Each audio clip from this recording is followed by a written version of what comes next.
Let me tell you a story about a man that couldn't sleep. He was up till 3:33 in the morning when he finished his last sip of coffee. He got up, put the coffee cup in the dishwasher, thought to himself, maybe I'm hungry. Grab a bite to eat. As he opened the refrigerator to make himself something, he closed it, and lo and behold, he saw a familiar figure that nobody likes. Death looked at him square in the eyes and said, "It's time." He said, "I see."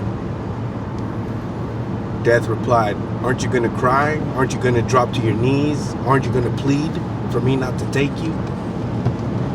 He said, "No. What's the use? You already made up your mind." Death said, "Well, that's something different. That's astonishing to me." Then the man said, "Well, if I may, can you at least let me say goodbye to my 4-year-old? Death said, "Why? You had 4 years to say goodbye. You had countless birthdays. You had multiple weekends. You had a lot of special occasions to say goodbye. But I need to ask, why your 4-year-old? Why not your wife? Why not your son?" The man said, "Because my son wouldn't believe me. And my wife, well, we've grown distant." Dad said, "I see. But the answer is no. Let's go." As they exited the house, there was a long, dark, black train. And he said, "Let's board." The man looked back one last time and began to step into the train. As they got into it, it was a very nice place, regardless of the situation. Dad said, "Let's play a game. I spy while we play checkers." The game began, and the man was winning, but the tears were starting to run down the cheek. Then Dad said, "What did you do for a living?" The man replied, "I worked at a warehouse." Dad said, "Let me guess, you were a supervisor." "No," says the man, "I was just a regular worker. My only job was to make sure that everything was ready to go. Whether it was to put away in this warehouse or to ship out." "I see." Death asked the man, "Answer me this. Why do you humans spend a lifetime in a box? And when death comes knocking, you plead, you cry, you scream?" The man says, "I don't understand. Look who's talking. You're the slave." He saw, "You walked. You've been." Dad says, "Exactly. I am a slave. Because unlike you, you have the option to be with your loved ones, to create a life, to live to the fullest till the day you die. Unlike me, I just have a list. And my job is to pick them up, whether I want them or not, rich or poor, healthy or not, young and old. I show no remorse. I just do my job." The man thought for a second, and he couldn't believe that what death was telling him was so true indeed. And then, just then, he realized one thing.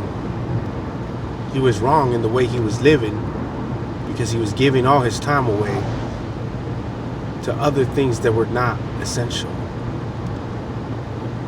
That says, I never understood.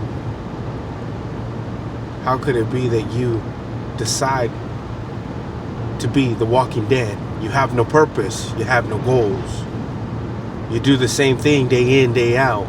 And you bring other people into this world that you claim to love, but then the love goes away. The man says, wow, Death, I didn't think you had a heart.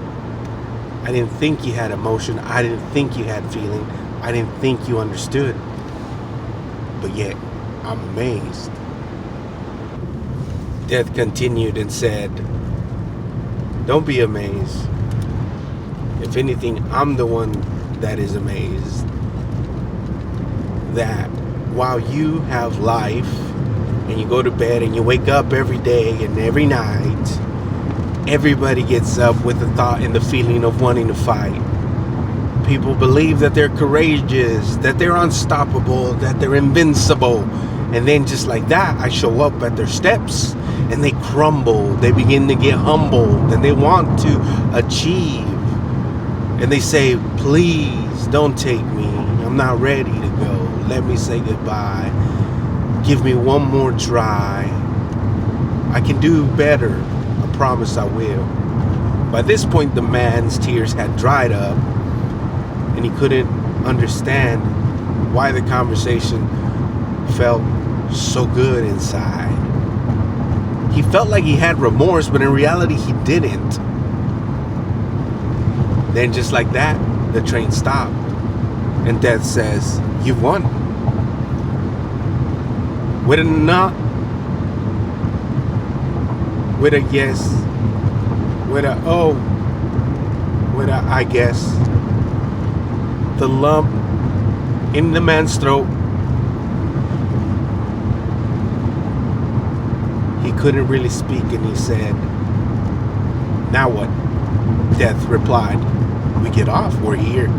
We've arrived at our destiny, and I've made it very clear." The man wanted to weep, but he held his own. And when he looked around, he was back in his room, on his couch. It was 6 a.m. So he got up, walked to the front door, stepped outside, and he yelled at the sky and said, "Thank you. I will not try. I must, I can survive."